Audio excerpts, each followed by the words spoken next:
Hello, subscribers, and welcome back to Does It Suck?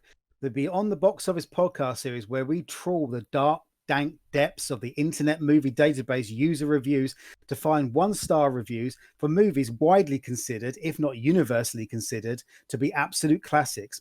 We're going to have a look if any of these hot takes have any merit whatsoever.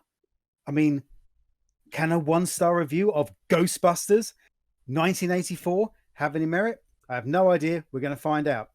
Be sure to give the video a like and share it with your mates. I'm Steve. Joining me, as always, is Sam. Sam, how's it Hello. going? Yep, good. I'm good. Let's get into this. Oh, do we have to? I'm getting really angry just thinking about this. I mean, I mean, this is Ghostbusters. no one could really fault this movie from our point of view, but even just the title of this first review is just gonna trigger you beyond belief. So this Now, yeah, before you read this review, this was from October 2014. So this is before the remake. So this review is written in a world where there is no Ghostbusters 2016. Just wanted to say that first. yeah. This is by someone called or username R Signal, and the title is awful with no capital A. Well, I mean, yeah, keep it short and sweet, right? Yeah. Ghostbusters : awful. That was the working title of 2016. Right, let's crack on.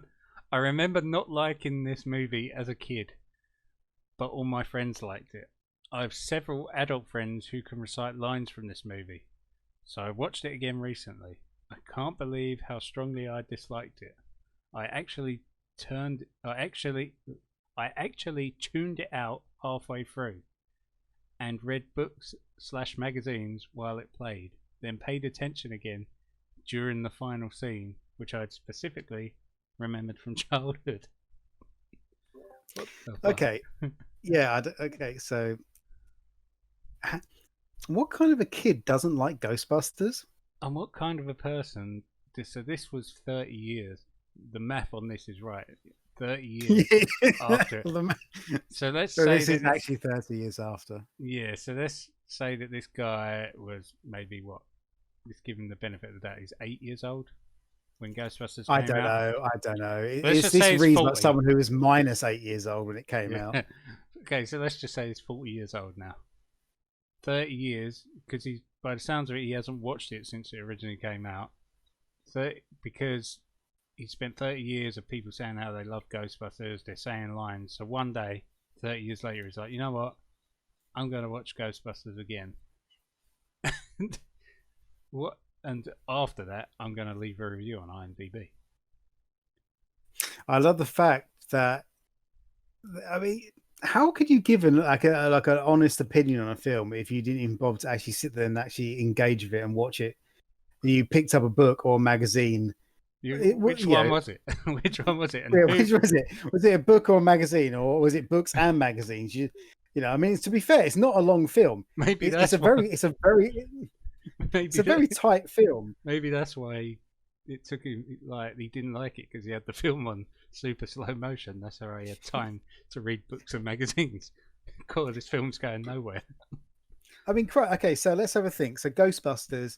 So I tuned it out. So he gave up halfway through. So by halfway through, so by the 30-minute mark, you've already got trapping a Slimer. Mm-hmm. The 30-minute mark, they pretty much enter the hotel, and that's what, 10 minutes of the film. Yeah. So you've gone through that. How on earth are you not engaged by that film after that scene? And if you've not liked it for 30 years and you're going back in and again you're disinterested, just turn it off. Just turn it off. Just don't bother. Yeah. Just leave. I'm losing the will to live on this one. Okay. You're gonna love because I've just read the next line. There are no likable characters in this movie, with the possible exception of Rick Moranis, who I found endearing. My biggest problem with the movie was Bill Murray's character. I think his character was trying to be funny, maybe. My reaction to Murray's character was to intensely want to punch him in the face. Why didn't Sigourney Weaver punch him in the face? I don't know.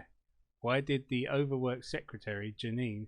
No, why didn't the overworked secretary, Janine, punch him in the face? I don't know why. Why didn't his colleagues, the EPA guy... The list goes on and on. Bill Murray was a jackass who mocked everyone in the movie, yet inexplicably everyone puts up with it. First of all, Ghostbusters has one of the most likable casts of characters in cinematic history. They are all absolutely incredible. That's why it's so difficult. I know most people say they'll choose Ray or they'll choose Venkman or Winston or Egon as their favorite Ghostbuster, but deep down, we love them all. They're all so likable. Dana Barrett, Sigourney Weaver is phenomenal in the film. Rick Moranis, Lewis Tully, phenomenal. I mean, Christ, I even like Walter Peck. As I get older, because I realize, hey, this guy's just trying to do his job. Yeah. The thing is, this is going to be a weird comparison, but the Ghostbusters are like friends. They're all their own characters. They're all vastly different, but they work so well together. You take like this guy has taken Bill Murray out of the equation and put him on the side and is over-examining him. And what he's got is the TV show Joey. Joey was the funny guy in Friends. Everyone loves Joey, but when you take Joey out of that group and examine him on his own, he's not funny. He's annoying. And that's what this guy, in his mind, he's taken Bill Murray out of the equation and examining him on his own. Put him under the spot. No, that's really interesting, because although obviously Joey and Bill Murray don't, but Chandler from Friends, you're perfectly right. You take Joey out of Friends, the character doesn't work, because it doesn't work without the dynamic of Ross and Chandler and Rachel, Phoebe, Monica. It doesn't work without the group. Yeah. And I'm reading that and I'm just saying, well, look, mate, you just don't like Bill Murray.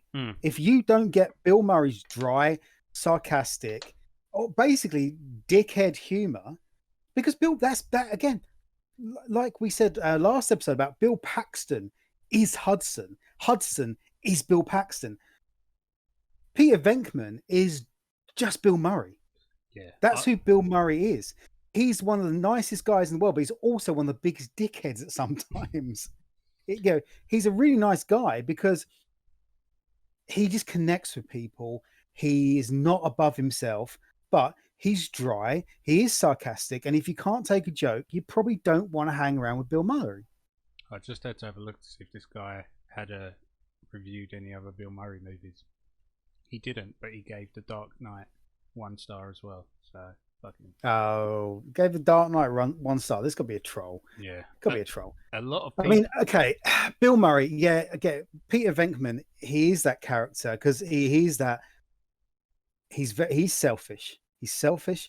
He's the one that's basically pushes Ray into remortgaging. His family's house to get the money for the Ghostbusters. He's so desperate not to end up in a job where he has to deliver anything. He uses people. He does. He's not actually a very good guy, but he also is, because when needed, actually no, even when needed, he says, "Go get her, Ray." Yeah. But that's why I love Bill. That's why I love Bill Murray, and that's why I love Peter Venkman as a character, because he's a character. And he's very consistent. It's dry, sarcastic humor, my cup of tea. If you don't like that, then you're not going to like it. So, whatever. Okay. Speaking of not liking, a lot of people would dislike this review because perhaps they really like Bill Murray's character. That's fine, but he wasn't funny, and he was explicit the whole movie, and the movie revolves around him. Does the movie revolve around him? It's not. It revolves around certain characters. The movie to me revolves around Dana Barrett, Sigourney Weaver, and Venkman is just the closest character to her. So if you imagine Ghostbusters script as like a solar system, Sigourney Weaver is the sun. Does that make sense? As well as am I losing this on analogy? No, it does. It does make sense, but the guy, as I said before, the guy is just gunning for Bill Murray the whole way through, so he Yeah. feels like the film revolves around him. And when Bill Murray's not on the screen, this guy is just hoping or waiting for the next Bill Murray moment. He's not even acknowledging what is going on in between. He just wants Bill Murray back on the screen so he can get angry again. Well, I think your point is proved by the final line of this review, which is absolutely ridiculous. There was one line: when someone asks you if you're a god, you say yes. That made my lip curl up. In the closest thing to a smile that the movie made me produce. This line was not delivered by Bill Murray. This basically guy he just hates Bill Murray. Every single... You know, when someone asks you if you're a god, you say yes. Yeah, I mean, that is one of the greatest lines in the film. That's one of the most iconic lines in cinematic history. And it is hilarious. The whole film. What I did realize, actually, there is a contingent of people out there that don't find Ghostbusters funny because I don't think they understand comedy. No, I think Ghostbusters doesn't lead you to jokes. Ghostbusters does its business, and if you like it, you like it. You know, it doesn't go laugh now. There's no laugh track. There's no ding ding ding. There's no pop culture reference. It's not quippy. It's dry, sarcastic, real world situational humor that real friends in that situation would say, real characters would say. And for me, the reason that the humor in Ghostbusters is timeless is because it's dry and sarcastic. And the reason even the humor in the original Star Wars trilogy is timeless is because it's drier and more sarcastic. If you're used to quip, quip, quip, oh no, my pants fell down, then you're not going to get Ghostbusters' very subtle sense of humor. My balls. And also, it's not it's not an armor balls. It's not Billy Madison, you know, and that's not an insult to Billy Madison because I like Billy Madison, but it's not that kind of comedy. It's not a you laugh now comedy. Woo, you laugh. Now you laugh now. Now you laugh here. Now you laugh there. It's a film. It's a great film that's funny also. It's not a comedy movie. And it's very real life. It's, you know, it's very real life. It's the kind of humor you hear on a day-to-day basis. There are no people going, set up, punchline, and then someone goes, drumroll. You know, there's none of that. Whatever. Whatever. So yeah, the guy's talking nonsense. This guy just doesn't like Bill Murray, and he's decided to take that out on Ghostbusters. But his reasons for not liking Bill Murray are invalid anyway. But yeah, moving on to the last review. 2nd of June 2019 by Tant64989. So this has come out in a post Ghostbusters to answer the call era. Yeah, I don't think this was sort of directed by any love and or hate for the remake. No. Oh, by the way, you need to read the title of this review in the Simpsons voice. Which one? Oh, worst movie ever. Come on, let's spend an hour talking about the title of this review. Worst movie ever? No. Fucking hell, mate. Seriously, get an Amazon Prime account and watch Mac and Me. And even then, that's not the worst movie ever. House of the Dead 2 is. Samurai Cop is not the worst movie ever. Zat is not the worst movie ever. And I'm just naming red letter media films, films that they sort of mentioned. But you know, The Room is not the worst movie ever. Ghostbusters 2016. Sorry, that was too easy. No, that's not even the worst movie ever, is it? No. Right, so this is a quick one anyway. So the reason it got 7.8 star is because nostalgia. That's it. The whole movie didn't have any kind of logic. It's a mindless movie. That's it. First of all, a film on an aggregator site like Internet Movie Database, 7.8 stars is not because of nostalgia. That's based on thousands upon thousands of people over years upon years upon years. That's 345,800 people giving it their ratings. It's not just based on nostalgia. The film is a great film. Yeah, there is a level of nostalgia that comes into it, especially nowadays with sort of rating older films. You get that lot with things like everything. You get that with Jurassic Park, classic films. You are going to get a level of nostalgic upvotes, if that's the way we want to phrase it. But there's a lot of nostalgia for a lot of old shitty films, but they're not sitting there getting 7/8 out of 10. No, exactly. I mean, I think the nostalgia, like, it's just nostalgia. It's like this lazy man, straw man kind of argument of, oh, I don't like it and you don't like it because of nostalgia, but Ghostbusters has stood the test of time. Yeah. To the fact that they're developing a third movie right now, 36 years later. It's got where it is because it is a quality film. The writing is tight. It's not mindless at all. There is logic. It's perfectly logical. The reason Ghostbusters works is because it's so tight and logical. It doesn't have you sitting there scratching your head every 10 seconds because it's dealing with outlandish things. It's a bunch of guys who set up a business catching ghosts. Yeah. But everything is done so logically, you go, you're right. You accept it. Ghostbusters about setting up a business. So they get kicked out of the university. They set up a business by taking out a business loan. They find the firehouse. They have the petty cash. They get their first job. They struggle with clients after that. So why do you mean the EPA shows up? Everything is logical. It's like it is. Ghostbusters is one of those few films that actually almost everything that happens in it exists in the real world perfectly. So why are you talking about Ghostbusters 16? We're talking about the original. Shut up. Yeah. So Trollbusters. Yeah. I think this last review actually is serious, but it's just an idiot. Someone who's, I bet if you click on their name and look at their reviews, it's just someone who pounds through all the films that people like, going, this, that. Mind you, this person has reviewed a shit ton of anime films. Oh no, this person gave Rise of the Skywalker 10 out of 10. Rise of Skywalker. Oh, Rise of Skywalker. Love every single moment of this. Hang on, what?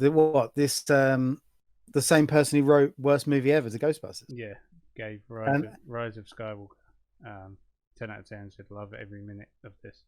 And they're accusing Ghostbusters 984 of having no kind of logic and is a mindless movie. Yeah, but then they gave Goodfellas. I think they gave the wrong as well, and said the greatest movie of all time.